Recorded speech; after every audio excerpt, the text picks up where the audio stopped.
The real serious advice is you got to listen. You've got to listen. None of us have all the answers. None of us have even half the answers. I love what Stephen is talking about here. He's talking about the art of listening. And it's so important to be able to be present and to listen and to really hear another person's offering for your project. And if you find yourself in a really good room with really smart, creative people who all become, not threats to you, they just become, they become extensions of your vision of whatever you're working on. And they can help you tell a really good story. And I've just have always opened it up for anybody's ideas. If they're good enough, they go in the movie.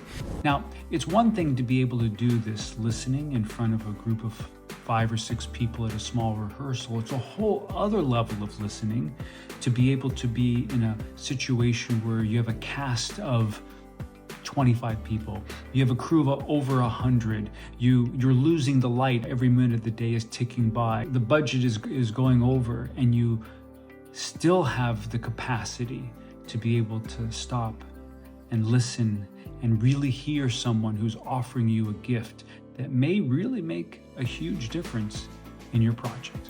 I remember the day that on Raiders of the Lost Ark, my AD in the morning came over to me, David Tomlin. He came over to me and said, Gov, you know that girl in the first row, the real pretty girl in the first row? They were all pretty, but he pointed one girl out, and I said, yeah.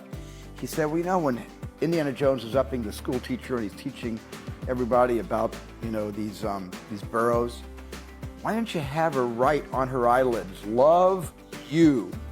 And then what she does is she smiles and she closes her eyes, and Indy sees it says love you, one on each eye, and she flirts with them with the writing. And that's one of my favorite moments in all of the first Raiders of the Lost Ark, and that came from my AD. And in that moment, he was able to not only hear the great idea, but to listen to it, to take it in, to integrate it, to make a choice to actually go and film that, because that takes extra time, right? That's a whole nother improv moment that needs to be adjusted. So that's a huge kudos to Steven Spielberg, what makes Steven Steven. It also is a testament to his taste. He has the ability to have his sensibilities so on target that he can go, yes, that fits the taste of what I am after. Yes, this is an integral part of what could be a wonderful moment. Let's capture it. Let's see what can happen. Some of saying it's a silly idea to a great idea is because you don't want to share credit. You don't want to give anybody else the credit for it. But you have to create that culture on your own. You have to create that culture on your own set. You have to make people not afraid to come over and offer up an idea. And you got to start with your actors. And then you got to have your crew do the same thing. He's absolutely right. You do need to make it a part of the culture of the entire set, but it doesn't start with the actors or the crew. It actually starts with you. It starts with you, the creative visionary of the project, because it's not an act that you're doing.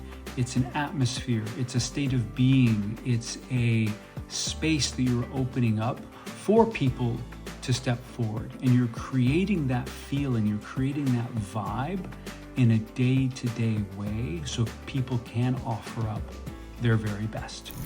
So follow for more creative ideas like this for all of your narrative-based projects.